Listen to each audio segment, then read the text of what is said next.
signing away a house to my baby mama even after finding out she put me on child support? The mortgage is in her name, but she put my name on the deed when our son was born. We were pretty much in agreement that it was her house. 4 years later, I keep our son on the weekends. 3 months ago, BM lost her job. She had me sign a piece of paper that said, handwritten, I no longer live at this address because she can't get public assistance unless she has proof we don't live together. My GF, who works in child support, says that she's trying to put me on child support. BM had always said she'd never do that, but then my GF showed me the statutes and I ran this by BM. She said she withdrew the application when she found out. Weeks later, BM says she can't get mortgage assistance unless my name is off the deed. My GF says that something seems off. I signed the docs anyway, but BM told me the SIG wasn't valid, so we agree to meet again to re-sign. The morning of, my GF says I just got an email that a letter addressed to you from DSS is on its way. I text BM. She says she got a call about it and was gonna tell me about it this evening and says it's probably just a notice, and that if she wanted me on it, she would have done it by now. My GF says she's BSing and explicitly tells me not to sign the deed over. Says that I need to file for 50-50 custody. GF tells me to call DSS ASAP. GF texts me an hour later with a voice memo with a rep from Public Housing Assistance saying I do not have to be off the deed for BM to get mortgage assistance. I call DSS back and find that BM deliberately went and submitted the child support application. GF tells me to stop all contact with BM and that this is now a legal issue. But none of this was consistent with what I knew about BM.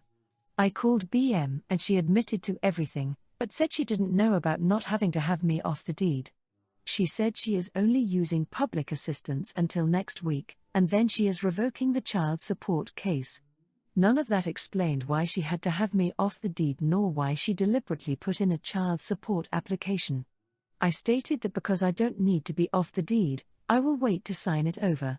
She hit me with, so now you're trying to withhold my own house from me? And knowing her, if I pissed her off by not signing it, she would keep me on child support permanently. I signed over the house. My GF argued that I shouldn't give up the only asset that may help pay off the child support one day. I asked my family and co-workers and they disagreed, saying trusting her is my best option and that it'd be best to sign over the deed to keep the peace. My GF said my BM controls me and that I am spineless and that I had no reason to give away the only asset I had. She even went all the way to say that she felt betrayed and that I chose to appease my BM over protecting our household finances. We have been fighting all weekend, but I genuinely felt like I did the morally right thing, as well as the only thing that'll make BM drop the child support case. Comment 1. Paid child support. This is not rocket science. Also, your girlfriend is going to be fired for accessing the records of the mother of your child for personal reasons. You sound sketchy AF. Comment 2. Your girlfriend seriously needs to mind her own business. Your girlfriend is the one who actually sounds controlling and may actually get in trouble for looking at yours and your baby mama's case when she has no reason to do so. So signing over a house so you can make sure your child always has a roof over their head is a bad thing to your girlfriend. You need to look at that red flag right away. Also, your girlfriend saying you need to file for 50-50 custody so you don't have to pay for your child, that's a good thing to her? You need to look at that red flag right there. Your baby mama is looking out for her and your child. Also, unless your baby mama forced sexual relations on you, you put yourself on child support by having unprotected sex with her. Stop thinking this is about your baby mama and start thinking that this is about your child. Also, get rid of the girlfriend. Comment 3. Taking your name off the deed is the right thing to do. So is paying child support. I don't understand women like your girlfriend who are fine with the men they are with shirking their responsibilities. Plus, should she be looking at your private information? Can she be fired for that? Expecting my fiancé's ex-wife to contribute more towards their kids' expenses. My fiancé, 42M, and I, 32F, share custody of his kids 50-50 with his ex-wife, 42F, and her husband, 45M. Until this year, mainly due to his higher income, my fiancé covered all the kids' expenses, irrespective of where they were staying. However, with our upcoming wedding and new house purchase, we felt it was time to split the costs 50-50, to which she agreed. Generally, she covers their food when they're with her and we do the same, while miscellaneous expenses are shared equally.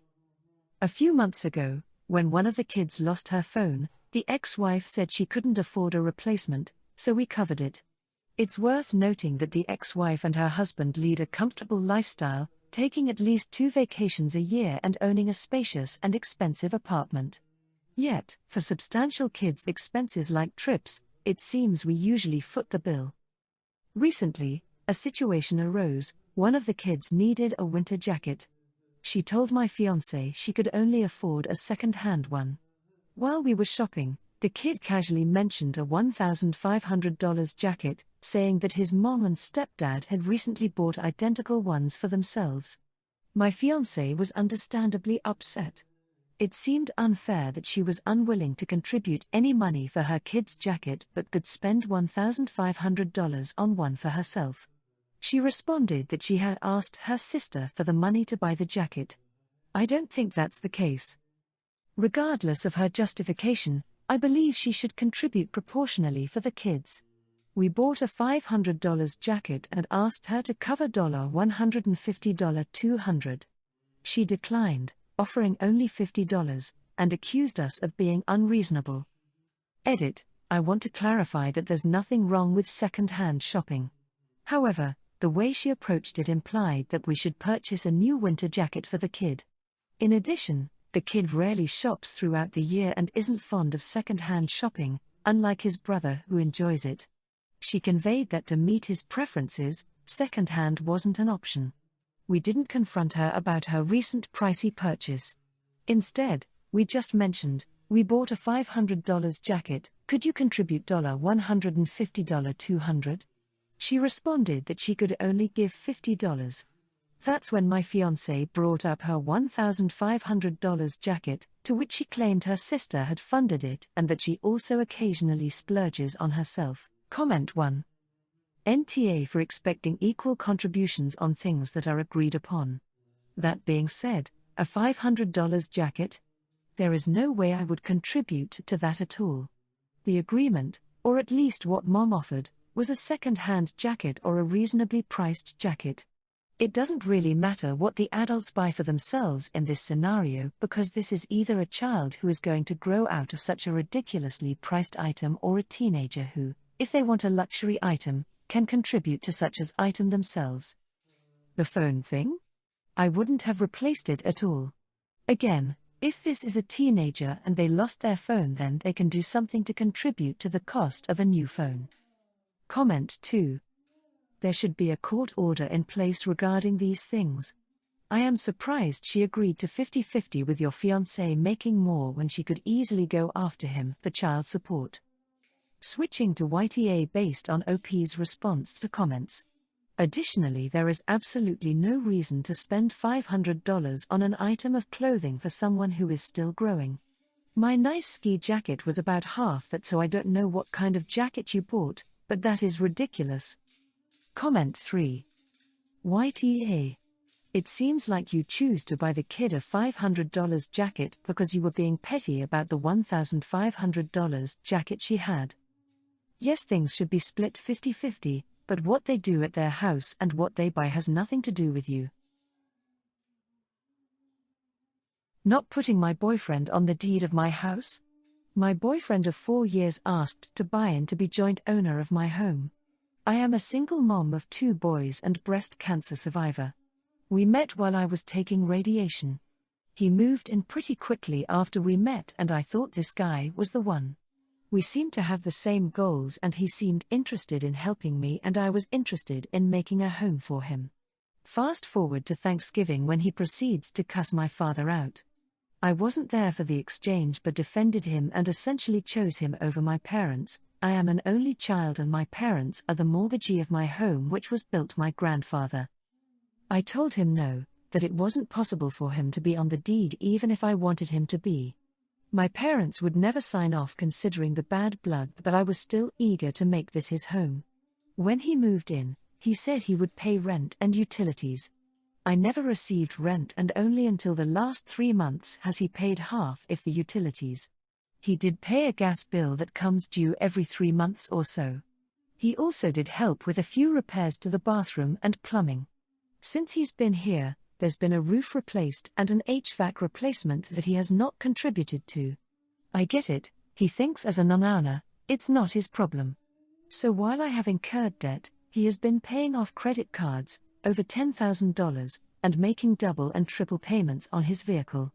A week ago he tells me he has bought property. A house. I knew nothing about it. He has since moved out into his legacy home. I make half of what he does, and frankly nothing is going to change too much for me financially, except I did have to buy a new washer. Oh, he even wanted to take the shower head. WTF? Kicker is he wants to maintain the relationship. This is a reset for us to be on a level playing field. I am angry, confused, sad, and hoping that what has happened isn't what my gut is telling me happened.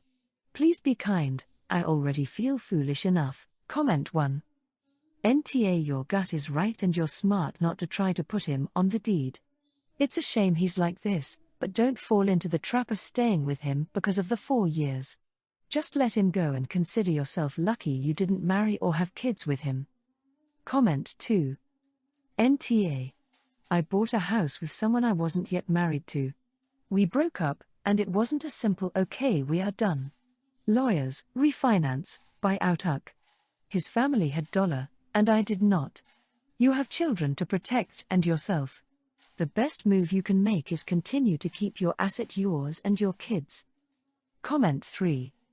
The only problem I see here is you need to apologize to your parents. Other than that, it seems your other problem moved out. You helped him greatly. So much, he bought a house. He caused a rift between you and your parent. What's your question here? Not wanting to attend my sister's baby shower? I, 16F, don't want to attend my, 25F, sister Angela's baby shower. When finding out she was pregnant, I didn't have an opinion since I believed she would be moving out and my room would become my own. She did not move out and has been planning her baby shower to be in the middle of December since she is due in January of next year. I was in shock because we barely have enough room in our home with 5 of us including myself. So how could we shelter another kid? I voiced my opinion to my mom because Angela and I have never gotten along. My mom said we would just keep her kid in my room, which I found completely unfair as I would have to share a room with her and her kid too now. My room is fairly small and our 2 beds take up all the room. I was just confused on where we had the space for this kid and the money. Angela is also unemployed and lives off my parents. She sometimes helps around the house but uses the excuse she is pregnant to not do work. Because of this I have been upset, and my other sister Ruby, 28F, was upset at first but now is helping plan this baby shower. I have fully expressed I do not wish to attend and have a get-together that day anyways with some friends. I've received backlash from my mom and Angela that it's not the kid's fault and I should be there for Angela. My dad doesn't support this pregnancy either but is slowly helping out Angela, and for my sister Ruby she is neutral. She is attending the baby shower but understands why I cannot be there. So Ita? Edit, to those asking about where the father of the kid is, he is not involved in Angela's life. He didn't support the pregnancy and my parents dislike him because he can't support my sister financially or took any responsibility when he found out she was pregnant. And Ruby does still live with us as well, but she is employed and pays a good chunk of the bills. Her and my dad pay the bills. And as of where I have been sleeping, I have been sleeping in Ruby's room, having to share a bed with her. Her room is noticeably smaller than mine. Comment 1. Oh, man. You are thinking small here, little friend. You should go to the shower.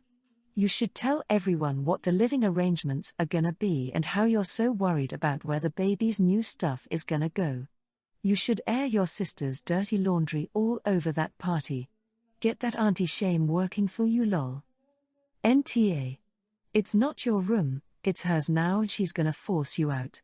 Your mom's okay with it. Comment 2. NTA. Having a baby in your room is insane. A crying baby in the middle of the night, waking you up at 16? How will you attend school? How will complete homework? This is not manageable. If your sister cannot move out, can you? Do you have a relative close by with an extra bedroom? Not going to the shower is the least of your worries. Comment 3. NTA. Your complaints are fair. Here's a suggestion. At some point suggest that you've met a guy on the internet that will give you a place to live. I actually had a 17-year-old tenant who left a crowded problem home. I'm not a creep and I'm not actually offering to rent you a flat, but based on the conversations I had with my previous tenant's parents, it will get their attention.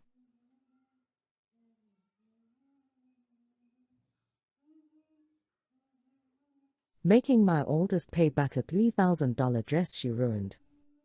My oldest, Bethany 16, has a step-sibling, Maria 14, almost 15. Bethany and I are white while my husband and Maria are Mexican descent. They have been in each other's lives since they were 6 and 7, and overall the relationship is good until recently. Maria quinceañera is coming up and my husband and his ex-wife took her to get her dress. The dress and alliterations came to around $3,000. My daughter has been very jealous of the whole party. I've informed her it is part of the culture, just like when she had a huge Sweet 16 party with her friends. I spent more time with her to try to make her feel better about it, and got her own much cheaper dress for the party. The party is supposed to be in 2 weeks, but my daughter, after an argument with Maria about the TV, she scribbled Sharpie all up the expensive dress and ripped the back. The story short, everyone was pissed. I gave money to my husband and his ex to try to get a new dress ASAP. I informed my daughter she will need to get a job and pay back the full price of the dress as punishment. We got in a huge argument over it, and the whole situation isn't fair that I am choosing Maria and being a huge J. Am I being a huge J? Comment 1. NTA. Bethany deliberately ruined a dress. She has to pay for it. If she had done this to a total stranger, would she claim you're choosing the stranger? If Maria had ruined one of her dresses, would she just let it go? Bethany's very close to becoming an adult. It's time she realizes that comes with responsibilities. I wonder what Bethany would say after reading some of these comments, because I doubt you'll see many, if any, YTA. Or would she complain that you put this out to the world? Comment 2. NTA. Your 16-year-old destroyed someone else's property. It is her responsibility to make restitution. This isn't taking sides, it's good parenting. And it wouldn't be a bad idea to impress upon Bethany that if this were the property of someone other than a family member, the police or court system would probably be involved. She's fortunate that her parent is willing to work out a repayment plan with her instead. Comment 3. NTA. She's 16, not 5 years old. In 2 years she will be 18. If Maria was my daughter, Bethany wouldn't be allowed at the party. She can stay home grounded. She destroyed the dress. What's next? The cake? Or decorations? What she did was uncalled for. I would no longer trust her with any of the party things. Does Bethany at least seem remorseful? If not, she can stay home,